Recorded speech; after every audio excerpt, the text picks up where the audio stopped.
So many take those these games.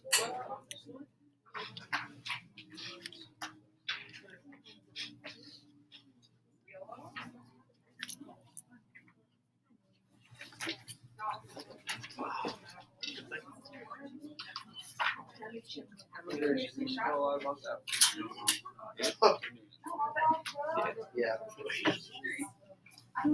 Yeah, I do. You're right. I am a Mexican. All right, friends, let's take our notes out, phones away so that I can't see them. Thank you very much. And we are ready to look at chapter 5, which is immigration, which I think probably most of you have heard that word before, and then urbanization. And urbanization is buildup of cities. And so this chapter is going to look at kind of what we talked a little bit about yesterday. Yes. I don't imagine a process would be The Supreme Court. Mm-hmm. Overstepping its boundaries. Okay. So the immigrants will be moving into cities. Cities can't deal with this large influx of immigrants. So that's what we're looking at in chapter 5. I think I already mentioned this, but this is an awesome time to talk with whomever the eldest person in your family is about your family's background, where they came from, where you're from. Make sure you try on both sides of your family. The easiest side always is looking at your last name, but make sure that you deal with your mom's side or the female side of your family as well to get this background. We will have lots of immigrants coming into the United States at this time period. They'll mostly be from Eastern Europe, which probably isn't a lot of your families, but it never hurts to ask. So we got a whole lot of vocab words in this one. And we look at this term, a new immigrant. This is Southern and Eastern European. So if your family is Italian, any Italians, Polish, Russian, Lithuanian, I'm trying to think what else, Romanian, Czech, any of those, this would be the time period that your family probably came to the United States. Most of the people in and around the area of Indiana, Ohio, those people came early immigrants, like 1830 immigrants from places like Germany, England, Scotland, which I would assume a lot of you are from. Steerage, third-class accommodations, which are overcrowded and dirty. Ellis Island and Angel Island, that's what we'll be reading about today. Some of you have already done that. Ellis Island is the place I think most of us recognize. It's in New York City. It's got the great big Statue of Liberty on it. That's where people from Europe will come in. Angel Island is on the West Coast, and that will be in San Francisco, and that will be processing immigrants that come from Asia. And that experience will be very different than what will be experienced in Ellis Island. Ellis Island, to process through Ellis Island was about 4 to 6 hours. To process through Angel Island was about 2 to 3 months. So it was a very different system depending on where you were from. Americanization, belief that assimilating immigrants into American society would make them more loyal citizens, and that will be, again, part of this chapter. Melting pot, where everybody comes in and we get one great big nationality. I think one of the easiest ways for students to see this melting pot kind of assimilation is the cafeteria lunch line. Right? The food that we have in the cafeteria lunch line. Yesterday, I thought I was going to get spaghetti. I was very excited for spaghetti, but it was not spaghetti. It was Asian food, which not that I don't like Asian food, but when you kind of think you're getting spaghetti and then it's not spaghetti. Mexican food, tacos, those types of cultural foods is certainly a way that we can see assimilation. You should also know that when we take those foods, we assimilate them to what our taste would be, right? Like hopefully some of you know that if you go to some of these countries, you're not going to get the food that you think that you're going to get here. So my husband, when he was in the Navy, when he was in China and in Thailand and those places, the food there was definitely very different. He ate all of it, like yucky food. I'm sorry, I shouldn't say yucky. That was a bad choice of words. Very different food, like monkey brains and a monkey skull. Yeah, don't know that I would ever eat that. But and last, Chinese Exclusion Act, 1882 law that prohibited immigration by Chinese lawyers. By Chinese immigrants. All right, so new immigrants come to the United States, and we are talking millions of immigrants. And our population will double between 1870 and 1900. And for the most part, what our concern is that most of these immigrants that are coming here are very poor. And so they can't leave the cities. They hit New York City and then they can't move, which again will cause the explosion in New York City. In the 1840s and 1850s, German and Irish Catholics had immigrated to the United States. And again, my best guess would be that most of us in this room, our immigrants are this 1840s and 1850s. German, Irish, Catholic, especially people like tow-headed, red-headed people from Germany.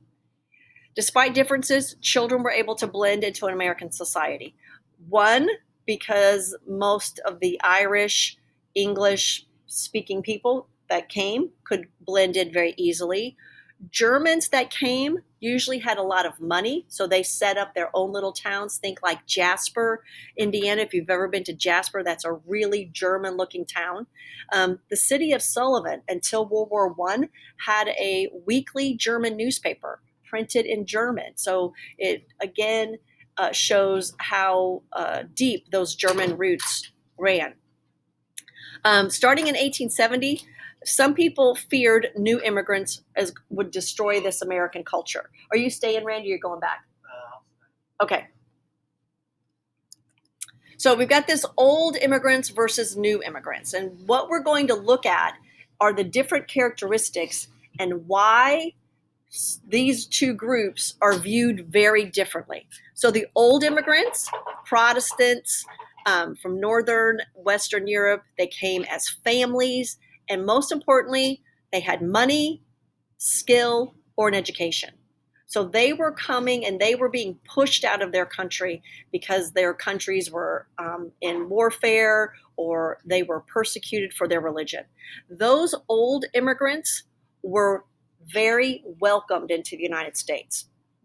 Doors wide open, come on in. The new group will be the ones that will be less welcomed, mostly because of their faiths.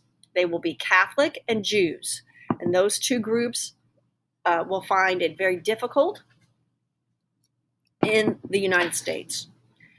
They come alone. Usually these are single men, bless you, single men, single women, sometimes. And then the very last one is also something that will cause the people in the United States to view these immigrants as less than.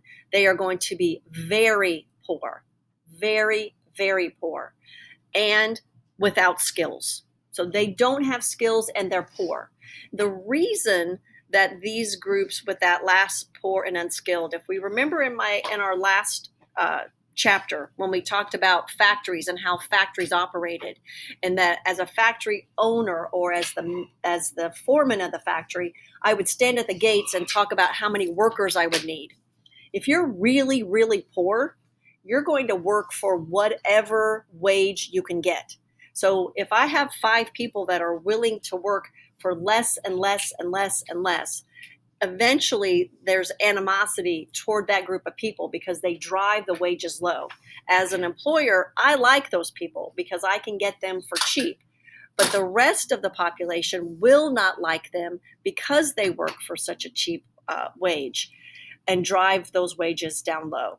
So this slide, really important. That's why I had you write lots of stuff, because it is really important to understand how those two groups of immigrants are viewed differently.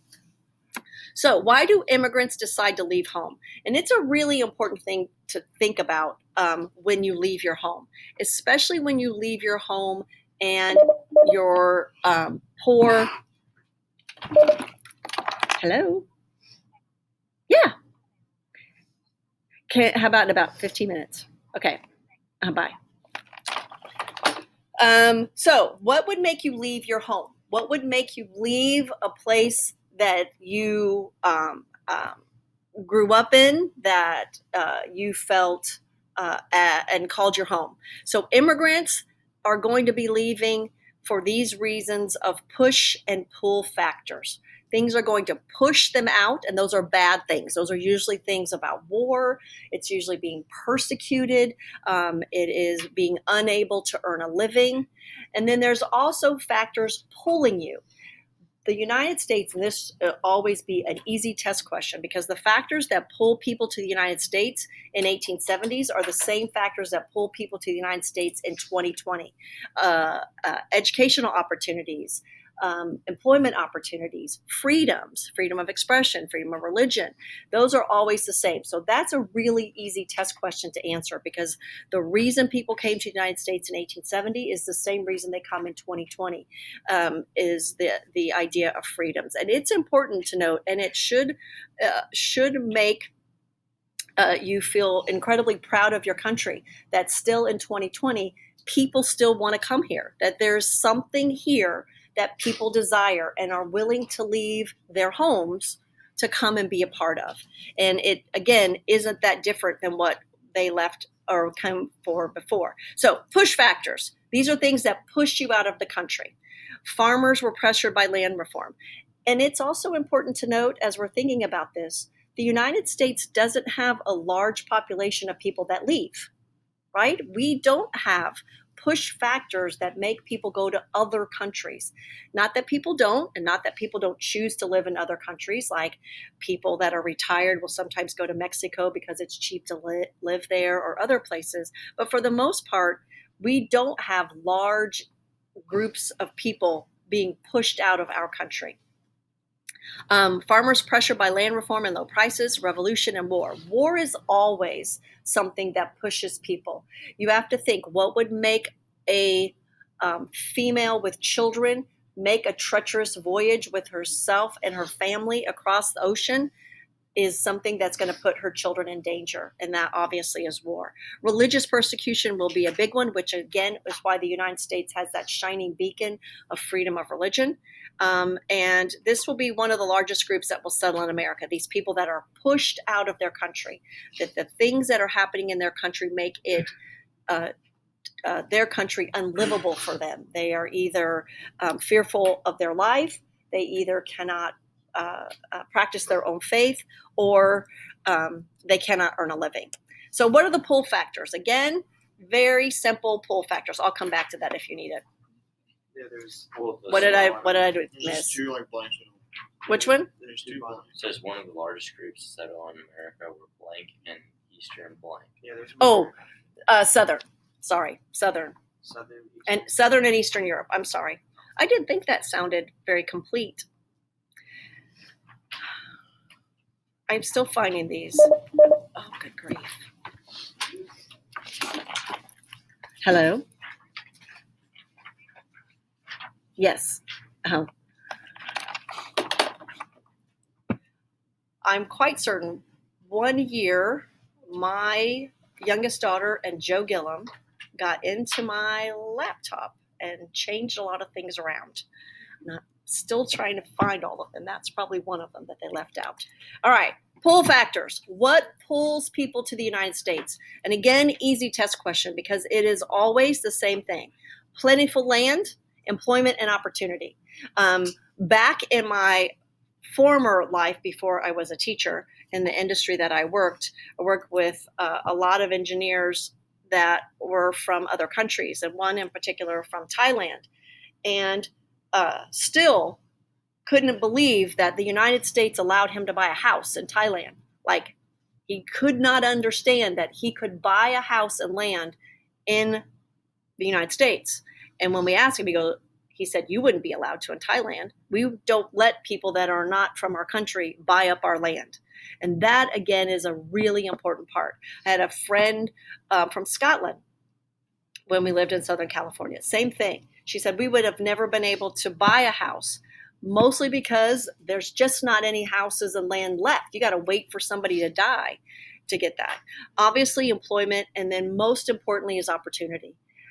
People bring their children to the United States for the opportunities that they have that they wouldn't have someplace else. In 1862, the Homestead Act, that was our frontier house. So we know what that gave, this idea of farmland inexpensively, and we know often what happened with that. Factory owners recruited people. So if I own a large factory and I need lots of workers, I would go to these places and say, hey, come work for me. I've got a house that you can live in. I can guarantee you work.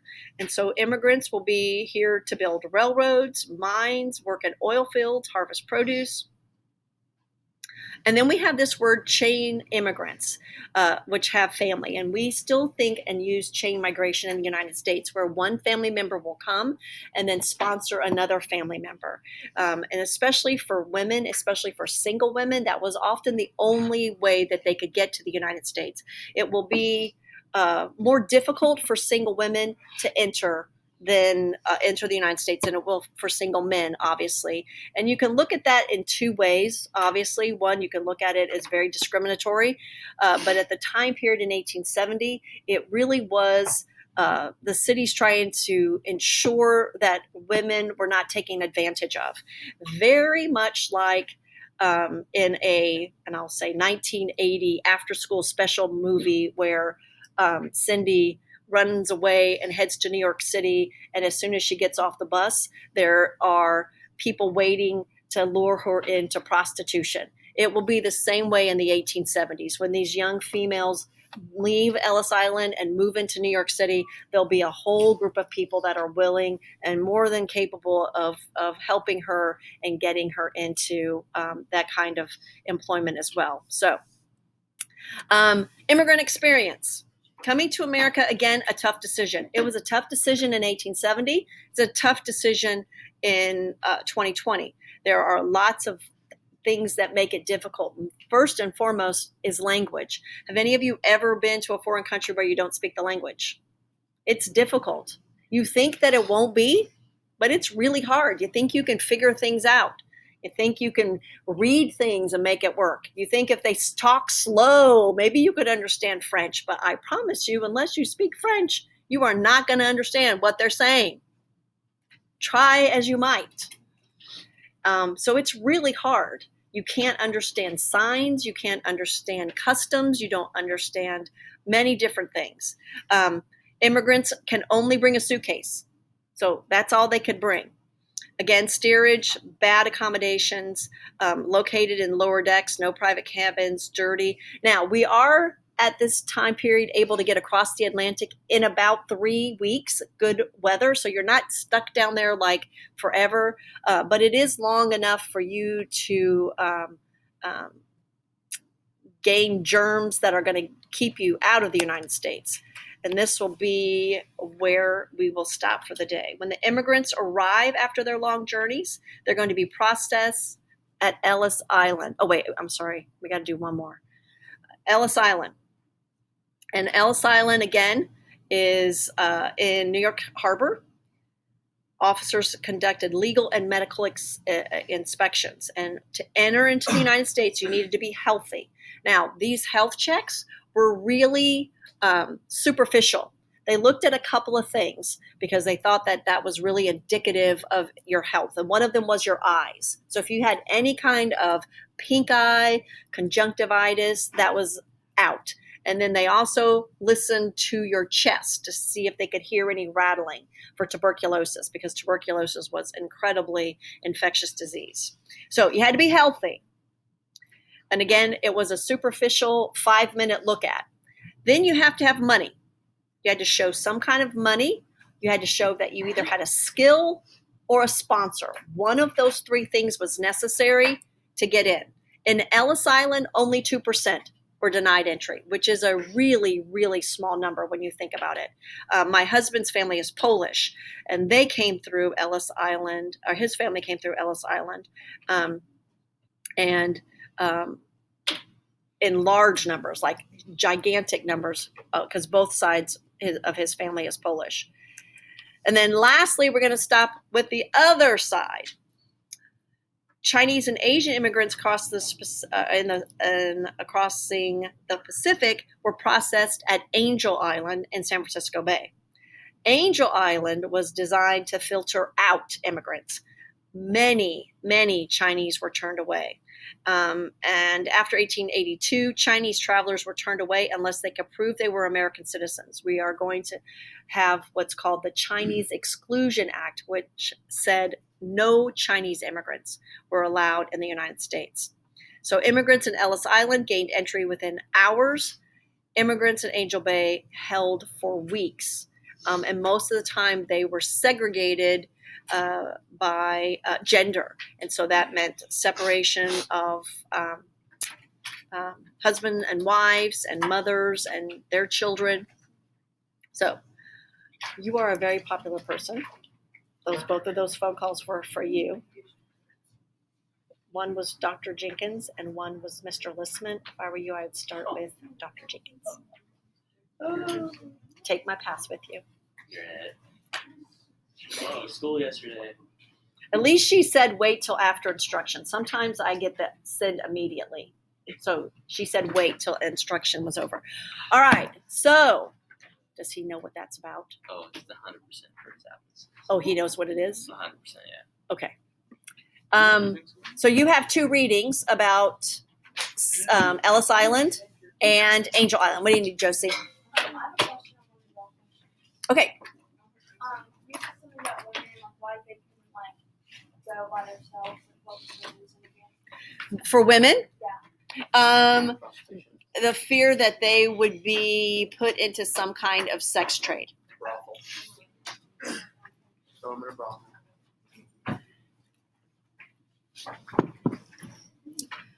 All right, questions? Anyone about Kennedy? Have you used Cami? You've used that before. Okay. I just want to make sure. All right. Let me stop those.